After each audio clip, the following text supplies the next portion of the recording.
बिस्मिल्लाहिर्रहमानिर्रहीम।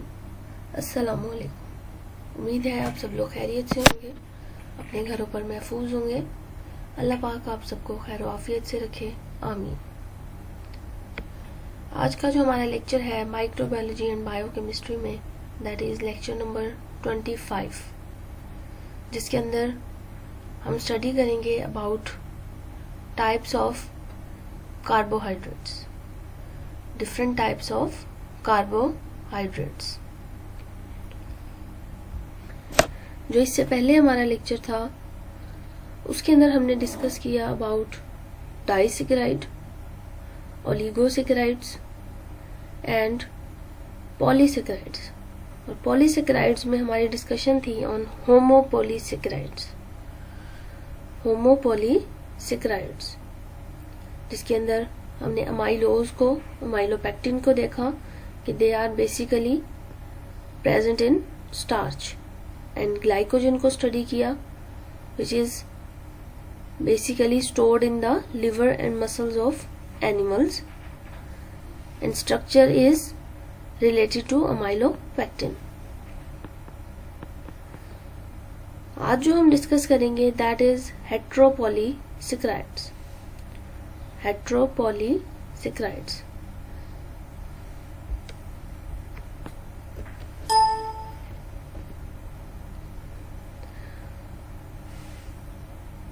क्लासिफिकेशन अगर हम देखें तो पॉलीसेकेराइड दो तरह के थे, होमोग्लाइकोन्स एंड हेट्रोग्लाइकन्स। होमोग्लाइकोन्स में single type of monosaccharide units मौजूद है, जबकि हेट्रोग्लाइकोन जो हम स्टडी करेंगे उसके अंदर दो या दो से ज्यादा टाइप की मोनोसेकेराइड यूनिट्स मौजूद होंगे, जिसमें हेपारिन हमारे पास आ जाएगा, कॉन्ड्राइटिन सल्फेट आ जाएगा। फिर हेट्रोपॉलीसेकेराइड्स के टाइप्स हैं 3, जिसमें पहली वह है म्यूकोपॉलीसेकेराइड्स, दूसरी है म्यूसिलेज, तीसरी है हेमीसेलुलोज, हेमीसेलुलोज।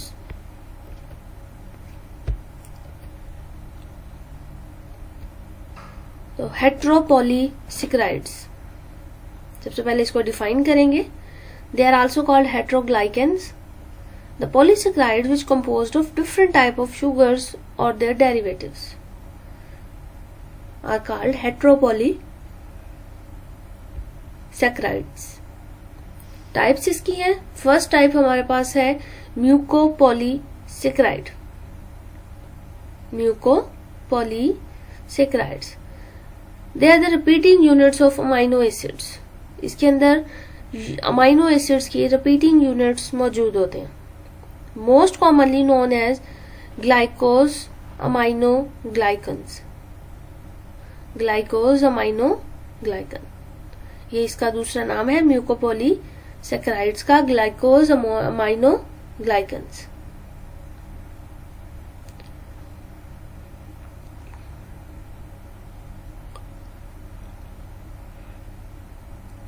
क्लियर हो गया, ग्लाइकोसामाइनोग्लाइकन्स। The ground substance of collagen and elastin. ये ग्राउंड सब्सटेंस होती है किसकी? कोलेजन की और इलास्टिन की। ये हमारे बॉडी बोन्स के अंदर मौजूद होते हैं दोनों, इनकी ये ग्राउंड सब्सटेंस भी कहलाई जाती है। एग्जाम्पल में अगर हम देखें तो hyaluronic acid, hyaluronic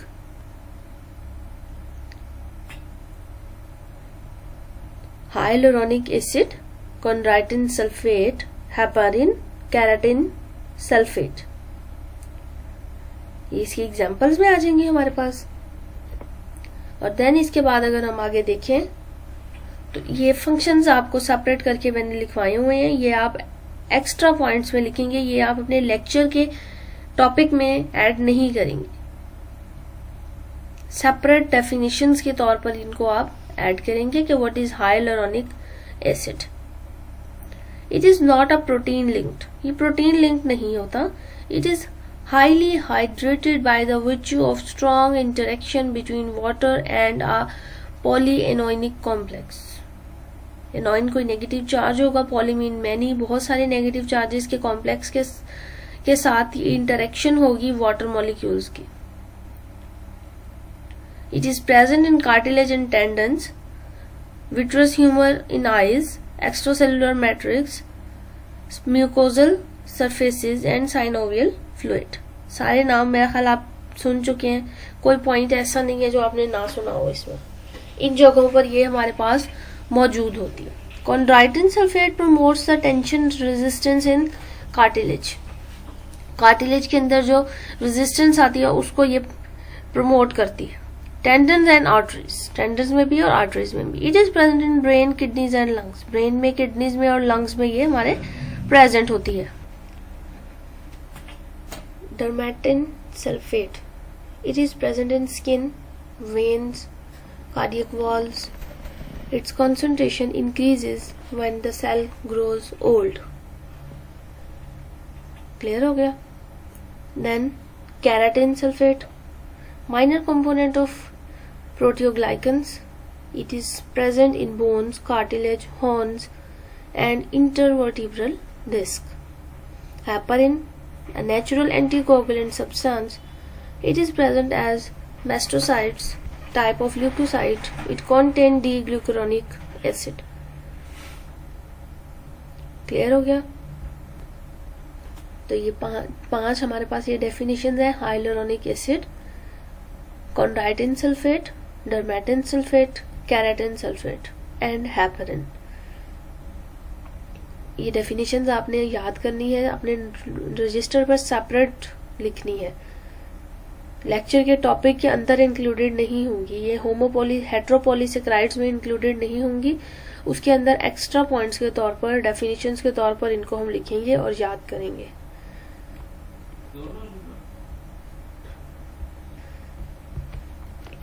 then mucilage group. Mucilage group mucilage group में हमारे पास तीन चीजें आ जाएंगी basically, which are agar, gum and pectin. Agar, gum and pectin. These three are the examples of mucilage group. Agar क्या होता है, gum क्या होता है और pectin क्या होता है, ये आपको डेफिनेशंस यहाँ पर मैंने लिखी है. ये भी आपने एक्स्ट्रा पॉइंट्स के तौर पर लिखनी है, अपने टॉपिक के अंदर इंक्लूड नहीं करनी. ये सिर्फ आपको समझाने के लिए है. आपने जस्ट ये तीन पॉइंट्स लिखने हैं, एगर का, गम का एंड पैक्टिन का. इसको आपने साइड इंफॉर्मेशन में ब्लॉक बना लेना है साइड पर, और वहां पर लिख देना है कि what is agar. It is a jelly like substance obtained from red algae. It is basically a mixture of two components, linear polysaccharide agarose and a heterogeneous mixture of small molecules called agropectin. तो agarose और agropectin का mixture होता है agar. हमारे पास mixture of agarose and agropectin. What is gum? Gum दो तरह से आपने पढ़ी हुई है, acacia and tragacanth. Gum acacia and gum tragacanth. Then pectin, it is a structural acidic heteropolysaccharide contained in the primary and middle lamella and cell wall of terrestrial plants. Plants की cell wall में primary और middle lamella के दरमियान ये present होती है. Its main component is galacturonic acid and a sugar acid derived from galactose. यानी galactose और गैलेक्टोरोनिक एसिड का कॉम्बिनेशन है जो ये प्रेजेंट होता है, प्लांट में प्रेजेंट होता है, प्राइमरी और मिडल लैमेला के दरमियान मौजूद होता है. क्लियर हो गया? Then hemicellulose.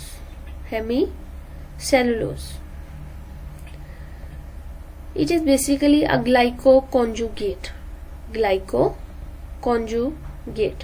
यानी ग्लूकोज और साथ में कोई कॉन्जुगेट यूनिट.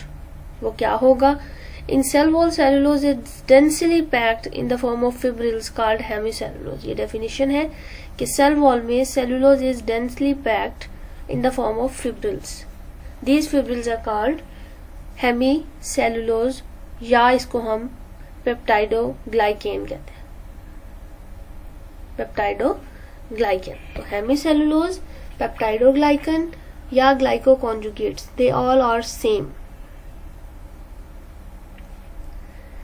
फिर कुछ एग्जांपल्स आपके नोट्स में लिखी हुई हैं, वो आप लोग यहाँ पर ऐड करेंगे कि what is cellulose, starch, glycogen.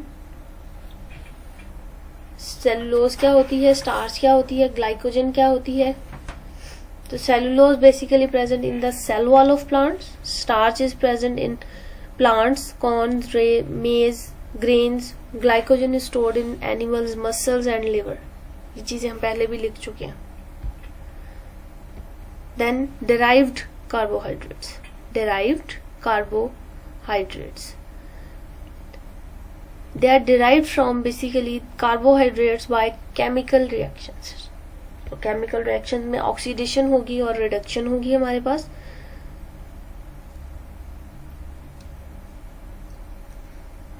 Through oxidation और through reduction, various chemical processes के जरिए जो कार्बोहाइड्रेट हमारे पास बनेगा वो हमारा डिराइव्ड कार्बोहाइड्रेट होगा।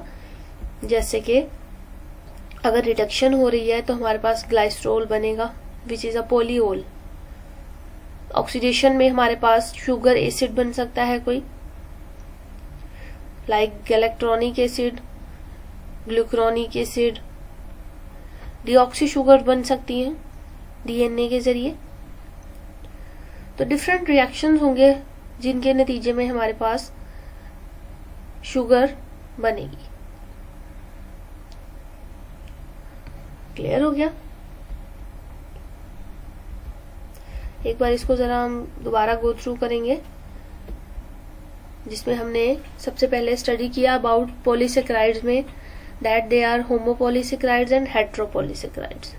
होमोपॉलीसेकेराइड्स are called as homoglycans which contain same kind of monosaccharide units, जिसमें हमने एग्जाम्पल्स में पढ़ा था स्टार्च, ग्लाइकोजन, सेल्यूलोज, इंसुलिन भी इसकी एग्जाम्पल में आता है हमारे पास कि it is a homopolysaccharide. Same number of units के साथ ये मिलकर बनता है इंसुलिन का मॉलिक्यूल। देन हमने ग्लाइकोजन देखा which is a animal starch. Animal starch एक सिंपल स्टार्च है हमारे पास, और एक हमारे पास है animal starch which is called as glycogen. It is present mainly in liver and muscles. It is stored, it is a storage polysaccharide for glucose. Glucose को स्टोर करता है, इसी वजह से इसको हम स्टोरेज पॉलीसेकेराइड भी बोलते हैं। इसके अंदर 5500 ग्लूकोज रेजिड्यू मौजूद होते हैं। And it is branched like a tree, but each branch contain not less than 12 glucose units. Her branch में जस्ट 12 या 12 से कम ग्लूकोज यूनिट्स होंगे, इससे ज्यादा नहीं होंगे। Liver glycogen and muscle glycogen हमने देखा। लिवर ग्लाइकोजन जो था वो हमारे ब्लड शुगर ग्लूकोज लेवल को कंट्रोल करता है फास्टिंग कंडीशन में, और जो मसल ग्लाइकोजन है वो मेंटेन करता है हमारी बॉडी में एनर्जी लेवल को मसल्स में। क्लियर हो गया? देन स्टार्च है हमारे पास which is found in food. Basically हमारी खुराक का अहम हिस्सा है, हमारी खुराक की अहम शक्ल है स्टार्च। डिफरेंट फूड, तकरीबन हर फूड में हमारे पास स्टार्च जो है वो मौजूद होती है। स्टार्च मौजूद है, दैट मीन्स हर खुराक में हमारे पास कार्बोहाइड्रेट मौजूद होता है। दो चीजों से मिलकर बना है अमाइलोज एंड अमाइलोपेक्टिन। जस्ट हमने अमाइलोज और अमाइलोपेक्टिन का गो थ्रू लिया था कि अमाइलोज जो है वो हमारे पास स्ट्रेट चेन होता है और अमाइलोपेक्टिन हमारे पास ब्रांच्ड होता है। अमाइलोज जो है 50 to 500 या 20,000 ग्लूकोज यूनिट्स बनाता है, और जबकि हमारे पास अमाइलोपेक्टिन जो है वो 20 to 85% स्टार्च का हिस्सा होता है। इसके अलावा हमने आज जो स्टडी किया दैट इज अबाउट हेटेरोग्लाइकेंस, जिसके अंदर दो different type of monosaccharide units मौजूद होंगे, जिसमें एग्जांपल्स हमने देखी heparin, chondroitin sulphate, keratin sulphate. फिर हमने क्लासिफाई किया हेटेरोपॉलीसेकेराइड्स को, जिसमें mucopolysaccharides, mucilage, hemicellulose, then heteropolysaccharides को देखा, जिसमें म्यूकोपॉलीसेकेराइड्स क्या होते हैं, they are the repeating units of amino sugars, they are commonly known as GAG, which are glycosaminoglycans. Then they are the ground substance of collagen elastin. Collagen और elastin की ground substance होती है, यानी उसके अंदर densely packed होती है, जिसमें hyaluronic acid, chondroitin sulphate, heparin, keratin sulphate, ये इसकी मेजर एग्जांपल्स थी. फिर इनके बारे में हमने देखा कि हाइलुरोनिक एसिड हमारे कार्टिलेज में, आईज के विट्रस ह्यूमर में, एक्स्ट्रा सेलुलर मैट्रिक्स में, म्यूकोजल सरफेस में, साइनोवियल फ्लूइड में मौजूद होता है. कॉन्ड्राइटिन सल्फेट हमारे ब्रेन में, किडनीज में, लंग्स में मौजूद होता है. डर्मेटिन सल्फेट हमारे स्किन में, वेन्स में, कार्डियक वाल्व्स में मौजूद होता है. कैराटिन सल्फेट हमारी बॉडी में, बोन्स में, कार्टिलेज में, हॉर्न्स में और इंटरवर्टिब्रल डिस्क जो हमारी होती है उसमें मौजूद होता है. हेपरिन जो है हमारी बॉडी में, ये as an anticoagulant, natural anticoagulant मौजूद होता है. टाइप ऑफ ल्यूकोसाइट्स इसके अंदर मौजूद होते हैं जो कि मेस्ट्रोसाइट्स हैं, और it contain D glucuronic acid, dextro glucuronic acid इसके अंदर मौजूद होता है. देन हमने देखा म्यूसिलेज ग्रुप को, जिसमें हमारे पास एगर था, गम था, पैक्टिन था. Agar, gum and pectin. तो एगर हमारे पास a jelly like substance which is obtained from red algae. It is a mixture of two components, the linear polysaccharide agarose and agropectin, which is a heterogeneous mixture of small molecule. Then हमने गम को देखा, which is gum acacia and gum tragacanth. Pectin देखा, which is a structural acidic heteropolysaccharide present in cell wall of terrestrial and plants. Main component is glucuronic acid and galactose. Then हमने देखा derived carbohydrates को, hemicellulose देखे, जिसमें hemicellulose को हमने ग्लाइकोकॉन्जुगेट कहा, peptidoglycan बोला. सेलुलोज की फॉर्म में डेंसली पैक्ड होता है हमारी सेल वॉल के अंदर. देन डिराइव्ड कार्बोहाइड्रेट्स को देखा, जिसमें हमारे पास वेरियस केमिकल रिएक्शंस के नतीजे में जो प्रोडक्ट्स बनती हैं, which they are called as derived carbohydrates. Different chemical reactions के नतीजे में जो प्रोडक्ट्स बनेंगी, they are derived carbohydrates. Various chemical changes occur होते हैं, ऑक्सीडेशन, रिडक्शन या बोथ रिडॉक्स रिएक्शन, तो रिजल्ट में जो हमारे पास प्रोडक्ट बन जाएगी वो हमारी कहलाएगी डिराइव्ड प्रोडक्ट. अगर एग्जाम्पल आपके नोट्स में देखें तो वहां ग्लूकुरोनिक एसिड मौजूद है और विटामिन सी मौजूद है. विटामिन सी एंड ग्लूकुरोनिक एसिड, ये दोनों एग्जाम्पल आपके नोट्स के अंदर मौजूद है. और यहाँ जो हमने ऐड की हैं, दैट आर रिड्यूसिंग प्रोडक्ट्स हैं, कुछ ऑक्सीडाइजिंग प्रोडक्ट्स हैं, जिसमें ग्लिसरॉल है और शुगर के एसिड्स हैं और डीऑक्सी शुगर्स हैं. Deoxy sugars. कल बच्चे आप लोगों को एक असाइनमेंट मैंने दी थी, जिसमें आपसे पूछा था what is why polysaccharides are tasteless. Why polysaccharides are tasteless.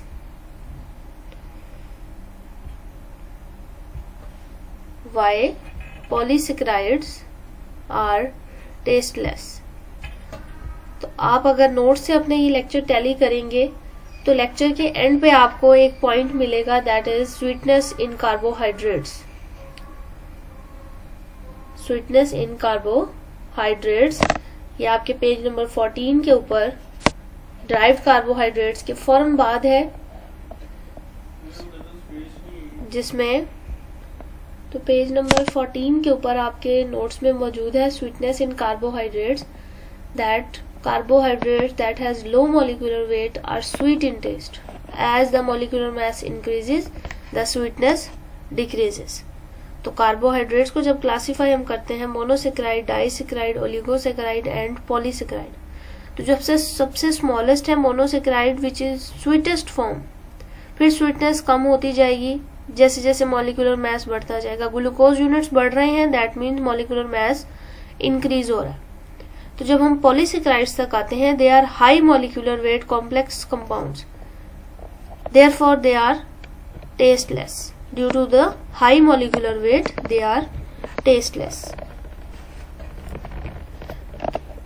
कुछ बच्चों ने आंसर किया था जिसमें उन्होंने कहा था कि हमारे टंग रिसेप्टर्स जो हैं वो इनको रिकॉग्नाइज नहीं कर सकते। तो क्वेश्चन मेरा ये था कि वो क्यों रिकॉग्नाइज नहीं कर सकते। रीजन इज कि हमारे जब हम पॉलीसेकेराइड्स लेते हैं तो वो इजीली हमारे टंग रिसेप्टर्स पर एक्सपोज नहीं होते, हमारे स्वीट रिसेप्टर्स उनको रिकॉग्नाइज नहीं कर सकते because they are complex molecules. जबकि अगर हम सिंपल शुगर्स लेते हैं तो then they are not so much complex, they are simple units और वो इजीली हमारे टंग रिसेप्टर के साथ बाइंड करती हैं और रिकॉग्नाइज किए जाते हैं। That's why we feel them sweetish.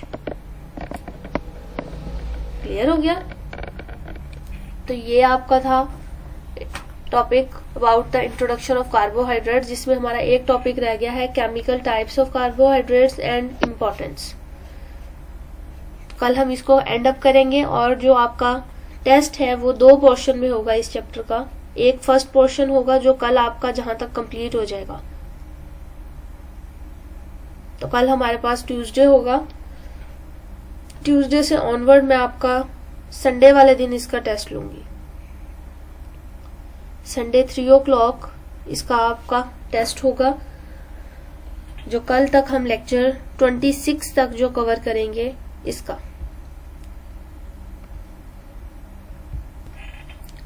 और अटेंडेंस आपको अब रोजाना नहीं कहा जाएगा कि अपनी अटेंडेंस को मार्क करवा लें। 4 बजे के बाद किसी बच्चे की भी अटेंडेंस मार्क नहीं होगी मेरे सब्जेक्ट में। तो अपनी टाइमली अटेंडेंस जैसे ही लेक्चर नोट करें फौरन अपनी अटेंडेंस लगवाएं और हर टीचर से लगवाएं। एक सब्जेक्ट की अटेंडेंस लगाने का मकसद ये नहीं है कि आपने सारे सब्जेक्ट की लगा ली है। और अपने स्क्रीनशॉट्स आपको मैंने नहीं बोला कि आप भेजें। जब आपसे कहा जाए आप जस्ट अपना नाम और रोल नंबर अटेंडेंस के लिए भेजा करें। जब आपको कहा जाए कि स्क्रीनशॉट सेंड करें तब आप स्क्रीनशॉट भेजें। जिस बच्चे से कहा जाएगा बस वो स्क्रीनशॉट भेजेगा। आप लोग स्क्रीनशॉट्स भेजकर और खुद चले जाते हैं तो हमें नहीं पता कि ये किस बच्चे ने भेजे हैं। तो जस्ट अपना नाम और रोल नंबर, ये है आपका काम अटेंडेंस लगवाने के लिए। जिसको कहा जाए अपना लेक्चर भेजे तो आप वो बच्चा अपने लेक्चर को स्क्रीनशॉट करके मुझे भेजेगा। क्लियर हो गया? अटेंडेंस आप लोगों की ये वीक की भी कंप्लीट हो जाएगी तो फिर मैं आप लोगों को व्हाट्सएप कर दूंगी और डेली रूटीन की जो अटेंडेंस है वो भी आपको मिलती रहेगी। क्लियर हो गया? Thank you so much. Allah Hafiz.